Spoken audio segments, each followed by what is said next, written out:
ಇವತ್ತು ಏನು 160 ಸ್ಟೇಟ್ಮೆಂಟ್ ಕೊಟ್ಟಿದ್ದಾರೆ. ನನ್ನ ಪ್ರಕಾರ ಇದೆಲ್ಲೋ ಒಂದು ಕಡೆ ಕಾನೂನಿನ ದುರುಪಯೋಗ ಅಂತ ಹೇಳಿದ್ರು ಕೂಡ ತಪ್ಪಾಗಲ್ಲ. ಯಾಕಂದರೆ ಅವ್ರು ಹೋಗಿರೋದು ಪರ್ಸನಲ್ ಒಂದು ಊಟಕ್ಕೆ ಅಂತ ಅಷ್ಟೇ ಹೋಗಿರೋದು. ವೈಯಕ್ತಿಕವಾಗಿ ಯಾರು ಎಲ್ಲಿ ಬೇಕಾದ್ರೂ ಎಷ್ಟು ಗಂಟೆಗೆ ಬೇಕಾದ್ರೂ ಊಟ ಮಾಡ್ಬೋದು. ದರ್ಶನ್ ಅಂದ ತಕ್ಷಣ ಪ್ರತಿಯೊಂದು ದರ್ಶನ್ ಅವ್ರ ಜೊತೆಲಿರೋರು ಅಂದ ತಕ್ಷಣ ಅವ್ರನ್ನ ಟಾರ್ಗೆಟ್ ಮಾಡಿ ಈ ಥರ ಪೊಲೀಸ್ ಸ್ಟೇಷನ್ ಕರ್ಸೋದು ಚಿಕ್ಕ ಪುಟ್ಟದ್ದು. ಯಾವುದೋ ಮನೇಲಿ ಯಾರೋ ಕೆಲಸದವ್ರು ಹೋಗಿ ನಾಯಿ ಕಚ್ಚಿದ್ರೆ ಅದಕ್ಕೆ ದರ್ಶನ್ನೇ ಕಾರಣ. ಇಲ್ಲೆಲ್ಲೋ ಒಂದು ಊಟಕ್ಕೆ ಹೋದರೆ ಅದಕ್ಕೆ ದರ್ಶನ್ನೇ ಕಾರಣ. ಪ್ರತಿಯೊಂದಕ್ಕೂ ದರ್ಶನ್ ಅವ್ರನ್ನ ಟಾರ್ಗೆಟ್ ಮಾಡಿ ದರ್ಶನ್ ಅವ್ರನ್ನ ಏಳಿಗೆನ ಟಾರ್ಗೆಟ್ ಮಾಡಿ ಈ ಥರ ಇವಾಗ ಪೊಲೀಸ್ ಎಷ್ಟೋ ಕಡೆ ಎಂಪೈರ್ ಹೋಟ್ಲು ಬೆಂಗಳೂರಲ್ಲಿ ಎಷ್ಟು ಕಡೆ ಹೋಟ್ಲಿದೆ.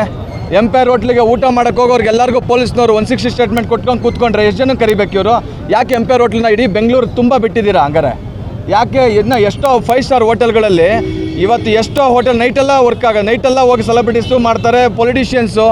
ಪೊಲಿಟಿಷಿಯನ್ಸ್ಗಳೆಲ್ಲ ಹೋಗಿ ಎಲ್ಲ ತಾಜ್ ವೆಸ್ಟ್ ಎಂಡ್ ಎಲ್ಲ ಹೋಟೆಲಲ್ಲೂ ಹೋಗಿ ಊಟ ಮಾಡ್ತಾರೆ. ರಾತ್ರಿ 3 ಗಂಟೆ 4 ಗಂಟೆವರೆಗೂ ಪಾರ್ಟಿ ಮಾಡ್ತಾರೆ. ಯಾರ್ಯಾರ ಜೊತೆಲಿ ಪಾರ್ಟಿ ಮಾಡ್ತಾರೆ ಅಂತ ಪೊಲೀಸ್ನವ್ರು ಎಲ್ಲರಿಗೂ ನೋಟಿಸ್ ಕೊಡ್ತಂಗೆ ಕೂತ್ಕೊತಾರ. CM ಕೂಡ ಮಾಡ್ತಾರೆ, 3 ಗಂಟೆ 4 ಗಂಟೆವರೆಗೂ ಕೂಡ ಪಾರ್ಟಿ ಮಾಡ್ತಾರೆ. ಹಂಗನ್ಬಿಟ್ಟು ಕೊಡೋಕ್ಕೆ ಹೋಗುತ್ತಾ? ದರ್ಶನ್ ಅಂದ ತಕ್ಷಣ ಅವ್ರನ್ನ ಟಾರ್ಗೆಟ್ ಮಾಡಿ ಅವ್ರನ್ನ ಏಳಿಗೆ ಸಹಿಸೋಕ್ಕಾಗದೆ ರಾತ್ರಿ ಊಟ ಮಾಡೋಕ್ಕೆ ಹೋಗಿದ್ರು ಅಂತ ಅದು ಪರ್ಸ್ನಲಾಗಿ ಯಾರು ಎಷ್ಟು ಗಂಟೆವರೆಗೂ ಬೇಕಾದ್ರೆ ಊಟ ಮಾಡ್ಬೋದು, ಯಾರು ಎಷ್ಟು ಗಂಟೆ ಬೇಕಾದ್ರೆ ಅವ್ರು ಪಾರ್ಟಿ ಕೂಡ ಮಾಡ್ಬೋದು. ಅದು ಅವರ ಹಕ್ಕು. ಟಾರ್ಗೆಟ್ ಯಾರು ಪೊಲೀಸ್ ಕಂಪ್ಲೇಂಟ್ ಕೊಟ್ಟಿದ್ದಾರೆ ಅದನ್ನು ಪೊಲೀಸ್ನವ್ರು ವಿಚಾರಣೆ ಮಾಡಬೇಕು. ಇವತ್ತು 160 ಸ್ಟೇಟ್ಮೆಂಟ್ ಕೊಟ್ಟರು ಪೊಲೀಸ್ನವ್ರು. ಇವು ಕಾನೂನು ಪ್ರಕಾರ ಹೌದೌದು. ಅಲ್ಲಲ್ಲ ಒಂದು ನಿಮಿಷ. ಸುವಮೋಟೋ ಪೊಲೀಸ್ನವ್ರಿಗೆ ಇಷ್ಟೊಂದಲ್ಲ. ಪೊಲೀಸ್ನವ್ರಿಗೆ ಈ ಮುಖಾಂತರ ಕೇಳ್ಕೊಳ್ತೀವಿ, ನೀವು ಯಾರು ಕೈಗೊಂಬೆಗಳಾಗಬಾರ್ದು. ಯಾಕಂದರೆ ಸುವಮೋಟೋ ಕೇಸನ್ನು ಲಾಂಚ್ ಮಾಡಿದ್ದೀರಲ್ಲ ನೀವು. ಯಾಕೆ ಎಂಪೈರ್ ಹೋಟ್ಲುಗಳನ್ನ ರಾತ್ರಿ 3 ಗಂಟೆವರೆಗೂ ಓಪನ್ ಇರುತ್ತೆ? ಯಾಕೆ ನಿಮಗೆ ಸುವಮೋಟೋ ಕೇಸು ರಿಜಿಸ್ಟರ್ ಮಾಡೋಷ್ಟು ಧೈರ್ಯ ನಿಮಗಿಲ್ವಾ? ಶಕ್ತಿ ನಿಮಗಿಲ್ವಾ? ಯಾಕೆ ದರ್ಶನ್ ಹೋಗಿ ಊಟ ಮಾಡಿದಂಥ ಹೋಟ್ಲನ್ನೇ ಟಾರ್ಗೆಟ್ ಮಾಡ್ತೀರಾ? ಸೊ ನಿಮ್ಗೇನೋ ಒಂದು ಅಲ್ಲಿಂದ ಏನೋ ಆಗಬೇಕಾಗಿತ್ತು, ಆ ಒಂದು ಜೆಟ್ಲಾಗ್ ಹೋಟ್ಲಿಂದ ಆ ಓನರ್ ನಿಮ್ಗೇನೋ ಕೊಟ್ಟಿಲ್ವಾ? ಅದಕ್ಕೋಸ್ಕರ ನೀವು ಕೇಸನ್ನು ಬುಕ್ ಮಾಡಿದ್ದೀರಾ ಅಂತ ನಮ್ಮ ಪ್ರಶ್ನೆ. ಆಸ್ ಎ ಲಾಯರಾಗಿ ನನ್ನ ಪ್ರಶ್ನೆ. ಜೊತೆಗೆ ದರ್ಶನ್ ಹೋದಾಗಲೇ ಇದು ಮಾಡಬೇಕಾ? ಯಾಕೆ ದರ್ಶನ್ ಅವ್ರು ತೊಂದರೆ ಇವಾಗ 160 ನೋಟಿಸ್ ಕೊಟ್ಟಿದ್ದೀರಾ? 160 ಕ್ಲಾಸ್ 2 ಏನು ಹೇಳುತ್ತೆ? ಇಲ್ಲಿ ಆಗಕ್ಕಂಥ ತೊಂದರೆ, ಖರ್ಚು ವೆಚ್ಚಗಳು ಪ್ರತಿಯೊಂದನ್ನು ಇವರೇ ಭರಿಸಬೇಕು ಅಂತ ಹೇಳುತ್ತೆ. ಹಂಗಾರೆ ನೀವು ಇವಾಗ ಬಂದು ಹೋಗೋ ಸೆಕ್ಯೂರಿಟಿಗೆ ಸಂಬಂಧಪಟ್ಟ ಎಲ್ಲ ಖರ್ಚು ಪೊಲೀಸ್ನವ್ರು ಕೊಡ್ತೀರಾ? ಸರ್ಕಾರದಿಂದ ಕೊಡ್ತೀರಾ? ಕೊಡಲ್ವಲ್ಲ. ಎಷ್ಟು ಬ್ಲಾಕ್ ಆಯಿತು, ಎಷ್ಟು ಜನಕ್ಕೆ ತೊಂದರೆ ಆಯಿತು, ಮೀಡಿಯಾದವ್ರಿಗೆ ಎಷ್ಟು ತೊಂದರೆ ಆಯಿತು, ಇಲ್ಲಿ ಬಂದು ಎಷ್ಟು ಜನ ನಿಂತ್ಕೊಂಡ್ರಿ, ಎಷ್ಟು ಜನ ಟೈಮ್ ವೇಸ್ಟ್ ಆಯಿತು. ಸೊ ಇದಕ್ಕೆಲ್ಲ ಕಾರಣ ಯಾರು? ಒಂದು 160 ನೋಟಿಸ್ ಓಕೆ, ಅಥವಾ ನಾವು ಭಾಳ ಸ್ಟ್ರಾಂಗ್ ಆಗಿ ನಾವು ತುಂಬ ಚೆನ್ನಾಗಿ ಕೆಲಸ ಮಾಡಿಸ್ತಾ ಇದ್ದೀವಿ ಅಂತ ತೋರಿಸ್ಕೊಳ್ಳೋದಕ್ಕೋಸ್ಕರ ಈ ನೋಟಿಸ್ ಕೊಟ್ರಾ ಅಂತ ಪೊಲೀಸ್ ಡಿಪಾರ್ಟ್ಮೆಂಟ್ ಅವ್ರು ಕೂಡ ನಾವು ಕೇಳ್ತೀವಿ. ಏನಿದೆ ಇದ್ರ ಅರ್ಥ ಸರಿ ಇಲ್ಲ. ಯಾಕಂದರೆ ದರ್ಶನನ್ನು ಟಾರ್ಗೆಟ್ ಮಾಡೋದು, ಅವ್ರನ್ನ ಎಷ್ಟು ನೀವು ಟಾರ್ಗೆಟ್ ಮಾಡ್ತೀರಾ ಅಷ್ಟು ಅವ್ರ ಮೇಲಕ್ಕೆ ಹೋಗ್ತಾರೆ.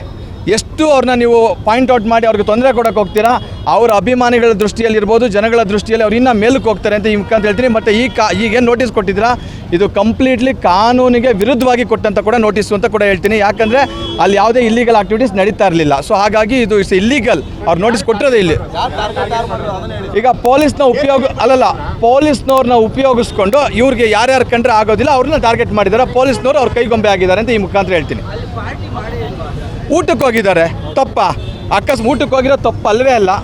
ಅವರು ಅಕಸ್ಮಾತ್ ಅಲ್ಲಿ ಹೋಗಿ ಡ್ರಿಂಕ್ಸ್ ಮಾಡಿದ್ರು ತಪ್ಪಲ್ಲ. ಪ್ರತಿಯೊಬ್ಬರಿಗೂ ಇದು ನೀವು ಮಾಡ್ಬೋದು, ನಾನು ಮಾಡ್ಬೋದು. ಒಂದು ನಿಮಿಷ. ಅದು ಒಬ್ರೊಬ್ರು ಅಲ್ಲಿನ ಕಸ್ಟಮರ್ ಆಗಿ ಹೋಗಿರೋದಲ್ಲ. ಅವರು ಫ್ರೆಂಡ್ ಇದ್ದಾರೆ, ಇಲ್ಲಿ ಶೋ ಮುಗಿಸ್ಕೊಂಡಿದ್ದಾರೆ, ಒಂದು ಊಟಕ್ಕೆ ಅಂತ ಹೋಗಿರೋದು. ಅವರು ಇನ್ವೈಟ್ ಮಾಡಿದ್ದಾರೆ, ಪರ್ಸ್ನಲ್ ಇನ್ವೈಟಲ್ಲಿ ಹೋಗಿರ್ತಕ್ಕಂಥದ್ದು. ರಾತ್ರಿ 3 ಗಂಟೆ ಅಲ್ಲ, ರಾತ್ರಿ ಇಡೀ ಊಟ ಮಾಡ್ಕೊಂಡು ಕೂತ್ಕೊಂಡು ಇಟ್ಸ್ ಅ ಪರ್ಸ್ನಲ್ ಪ್ಲೇಸ್. ಅದು ಮನೆ ಅಲ್ಲ. ಒಂದು ನಿಮಿಷ. ಪಬ್ಗೆ ಹೋದಾಗ ಎಲ್ಲರೂ ಕ್ವಶನ್ ಮಾಡ್ತಾರೆ ಅನ್ನೋದಾದರೆ, ಪಬ್ಬಲ್ಲಿ ಯಾರಾದರೂ ಪ್ರೈವೇಟ್ ಪರ್ಸನ್ಸ್ಗಳನ್ನ ಕರೆದು ಅವ್ರೇನಾದರೂ ಅಲ್ಲಿ ವ್ಯವಹಾರ ಮಾಡಿದರೆ ಅಷ್ಟೇ ಅದು ತಪ್ಪು, ಆಯಿತಾ? ಆದರೆ ಅಲ್ಲಿ ಯಾವುದೂ ಕೂಡ ಆ ಥರದ್ದು ನಡೆದಿಲ್ಲ. ಅವರು ಕಂಪ್ಲೀಟ್ಲಿ ಕಸ್ಟಮರ್ಸ್ನ ಸ್ಟಾಪ್ ಮಾಡಿ ಓನ್ಲಿ ಇವ್ರನ್ನ ಪರ್ಸ್ನಲಾಗಿ ಅವ್ರ ಪರ್ಸ್ನಲ್ ವೈಯಕ್ತಿಕವಾಗಿ ಅವರು ಇಂಡಸ್ಟ್ರಿಯವ್ರು ಆಗಿರೋದ್ರಿಂದ ಮಾಡಿರ್ತಕ್ಕಂಥ. ಹೌದು. It's illegal. ಅವರು ಕಸ್ಟಮರ್ಸ್ನ ಕರೆಸಿ ದುಡ್ಡಿಗೋಸ್ಕರ ಇವ್ರು ಹೋಗಿ ಅಲ್ಲಿ ಊಟ ಮಾಡ್ಕೊಂಡು ಬಂದಿದ್ದಾರೆ, ದಟ್ ಇಸ್ ತಪ್ಪು. ಇವ್ರು ಹೋಗಿರೋದು ವೈಯಕ್ತಿಕವಾಗಿ ಕರೆದಿದ್ದಾರೆ, ಊಟಕ್ಕೆ ಹೋಗಿದ್ದಾರೆ, ಬಂದಿದ್ದಾರೆ. ಅದಕ್ಕೂ ದರ್ಶನ್ಗೂ ಏನು ಸಂಬಂಧ? ನೀವು ಹಾಗೂ ಅವ್ರೇನೋ ಇದು ಮಾಡಬೇಕು ಅಂದರೆ ಅಲ್ಲಿ ಹೋಗಿ ಎನ್ಕ್ವೈರಿ ಓನ್ಲಿ ಆ ಹೋಟೆಲ್ ಅವ್ರನ್ನ ಮಾಡಬೇಕಿತ್ತು, ದರ್ಶನ್ನ ಟಾರ್ಗೆಟ್ ಮಾಡೋದಲ್ಲ. ಸೊ ಇದೇ ಥರ ಪ್ರತಿಯೊಂದು ತಪ್ಪು. ನಾವು ಹೇಳಿದ್ನಲ್ಲ, ತಾಕತ್ತಿದ್ರೆ ಇದೇ ಒಂದೇ ಪ್ರಶ್ನೆ. ನಿಮಗೆ ತಾಕತ್ತಿದ್ರೆ ಅದು ಯಾರು ಬೇಕಾದ್ರೂ ಆಗ್ಬೋದು, ಪೊಲಿಟಿಷಿಯನ್ಸ್ ಆಗ್ಬೋದು, ಪೊಲೀಸ್ನವ್ರಿಗೆ ಆಗ್ಬೋದು. ನಿಮಗೆ ತಾಕತ್ತಿದ್ರೆ ಎಂಪೈರ್ ಹೋಟೆಲ್ ಸ್ಟಾಪ್ ಮಾಡಿ.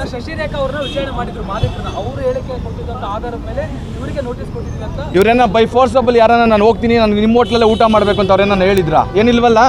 ಊಟಕ್ಕೆ ಹೋಗಿದ್ದಾರೆ, ಕರೆದಿದ್ದಾರೆ, ಊಟಕ್ಕೆ ಹೋಗಿದ್ದಾರೆ ಅಷ್ಟೇ. ನೀವು ಕರೆದ್ರು ಅವ್ರು ನಿಮ್ಮ ಮನೆಗೆ ಊಟಕ್ಕೆ ಬರ್ತಾರೆ, ನಾವು ಕರೆದ್ರು ಊಟಕ್ಕೆ ಬರ್ತಾರೆ. ಊಟಕ್ಕೆ ಬಂದರು ಅಂತಲೇ ಅವ್ರಿಗೆ ಈ ಥರ ಅನ್ಯಾಯವಾಗಿ ಇಲ್ಲಿ ಕರೆಸಿ ಅವ್ರನ್ನ ಕಳಂಕ ಥರ ಪ್ಲ್ಯಾನ್ ಮಾಡೋದು ಇಟ್ಸ್ ಕಂಪ್ಲೀಟ್ಲಿ ತಪ್ಪು.